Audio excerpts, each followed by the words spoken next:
Una mattina mi sono alzato, oh vela ciao, vela ciao, vela.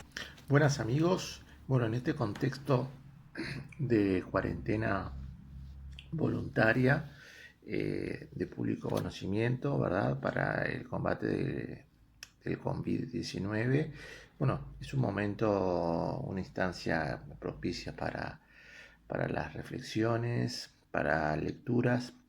Y justamente sobre lecturas le quería hablar sobre el último libro que leí, que me pareció sumamente interesante, es este, Juan Iriarte Borda, El asesinato de un presidente. Eh, y me pareció interesante por varios motivos. El primero, estamos hablando de el único magnicidio que se dio en nuestro país, es decir, un presidente en ejercicio que es asesinado. Y por otro lado también la poca atención que sobre la figura de Iriarte Borda y su administración le ha dado la historiografía nacional, lo cual llama bastante la atención. El autor justamente es Fernando Klein, es un hombre que proviene de la academia, antropólogo, sociólogo, escritor.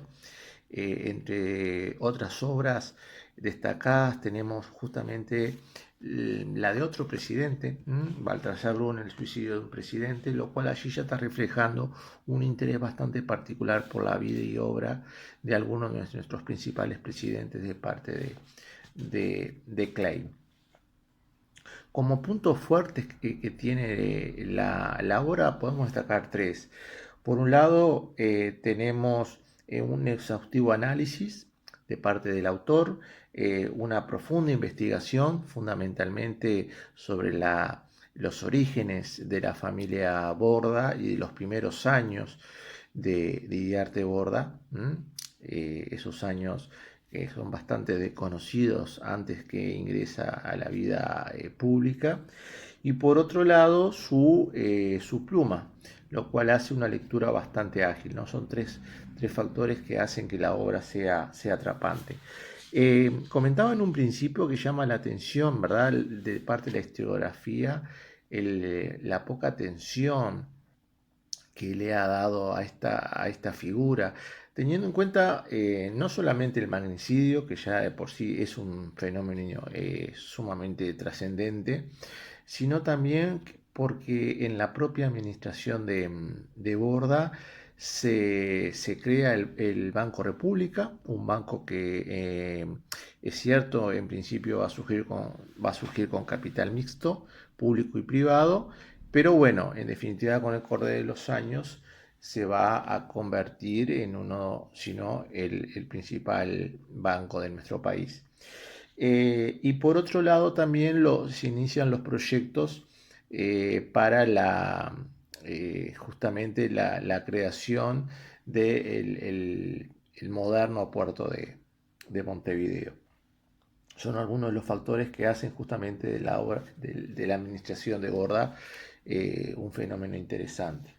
Sobre la obra en sí, sobre la trama, bueno, ahí podemos destacar las fotografías que el autor recaba, incluso del propio asesinato. Tenemos también allí una lista importante de periódicos de la época, fundamentalmente sátiras políticas, en la cual la administración y el propio Borda eran blanco. Y por otro lado, los archivos judiciales, ¿no? Todo eso hace que uno sienta que está casi in situ en el lugar. Un poco el contexto, estamos hablando del año justamente 1897, un año que estamos hablando de revolución, de guerra civil, encabezada por el caudillo Aparicio Saravia, en el cual busca algunas reivindicaciones de carácter político. El asesinato se da justamente un 25 de agosto del año 97, justamente a la salida del TDUM, más precisamente en la esquina de Sarandí y lo que después va a ser Juan Carlos Gómez. Justamente uno de los que allí se encuentra, Avelino Arredondo, le dispara dándole muerte. Algunas curiosidades que despierta la obra, bueno, son varias. La primera es la propia elección del presidente Borda. Recordemos que justamente Borda pertenece al Partido Colorado y la Constitución de 1830 establece de que la ciudadanía, una ciudadanía bastante restringida por el sufragio censitario, elige a los legisladores, que son ellos, ¿verdad?, en segundo grado, los que eligen al presidente. Pues bien, la asunción se debía dar, como se da ahora, el 1 de marzo. Pues bien, las sucesivas elecciones en el cual los votos no se llegaban al número establecido por la Constitución, hacía de que se fueran bajando candidatos, se volviera a elegir, hasta que recién el 22 de marzo asume Iriarte Borda. La segunda curiosidad, Iriarte Borda justamente se asesinó el 25 de agosto. Pues bien, el día anterior había festejado junto con su esposa las bodas de plata. Otro dato interesante son las seguidillas de amenazas que recibió en su contra. Estamos hablando de un gobierno desprestigiado, totalmente impopular, y un atentado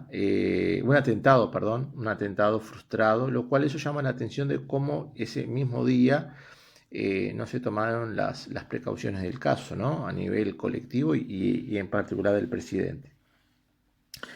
Otra curiosidad interesante es la propia figura de Avelino Arredondo, ¿no?, una persona de origen humilde, sin trascendencia político-partidaria, en el cual de un día para el otro toma esta magnitud histórica. Y más interesante aún es quién lo defiende. Luis Melián Lafinur, un abogado prestigioso de la época. Entonces uno le llama la atención allí como un abogado tan prestigioso se ocupa de este caso y de este acusado. Ahí llama un poquito la atención. Y por último, en definitiva, los argumentos que después terminan condenando a Avelino, que condenar es una manera de decir, porque la verdad que la pena fue de muy pocos años. Y de hecho se pone hasta en tela de juicio en los propios expedientes judiciales, y realmente fue esa la bala que dio muerte a Iriarte Borda. Bien, de allí surgen algunas preguntas. Por ejemplo, ¿cuál fue el motivo por el cual este abogado prestigioso defendió a Avelino Arredondo? La segunda, se establecen sí algunos factores económicos, políticos, sociales que impulsaron, en definitiva, presionaron para que la guerra terminara. Fuertes intereses económicos, empresariales, incluso también hasta se manejaba el rumor de que el propio Iriarte Borda era el único que quería mantener la guerra porque se estaba enriqueciendo con ella.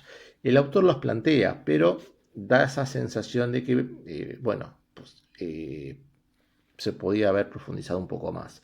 Indudablemente que quizás no haya sido el objetivo del autor, pero queda ese gustito a saber un poco más sobre algunos de esos factores que en definitiva no es uno los que definen el final de una guerra, ¿verdad?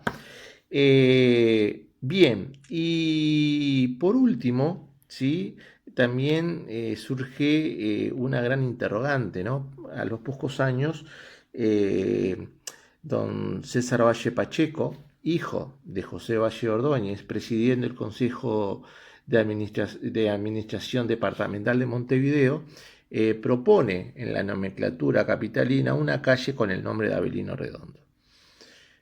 Queda la gran incógnita por qué lo hizo. Obviamente que la familia, las hijas de Didiarte Borda, van a protestar, obviamente desde Buenos Aires, donde la familia inmediatamente se trasladó. Así que bueno, son algunas de los caminos poder transitar la lectura. Y por último, justamente de esta obra pude rescatar algunos puntos con mi tesis que había elaborado sobre el Museo del Gaucho y la Moneda. ¿Sí? Allí pude, por ejemplo, darme cuenta de que el médico que examinó el cuerpo de Didiarte Borda, actuando algo así como médico forense, uno de los médicos fue Elías Regules, uno de los primeros nativistas de nuestro país, ¿sí? Con la exaltación a modo romántico del gaucho. Y además, por último, el arquitecto que planificó la casa quinta de la familia Borda en el barrio Colón, fue el mismo que justamente estableció los planos para el Palacio de Heber, lo que después se va a conocer como el Museo del Gaucho y la Moneda en pleno centro de Montevideo. Así que bueno, les recomiendo entonces Juan y Didiarte Borda, el asesinato de un presidente, Fernando Klein.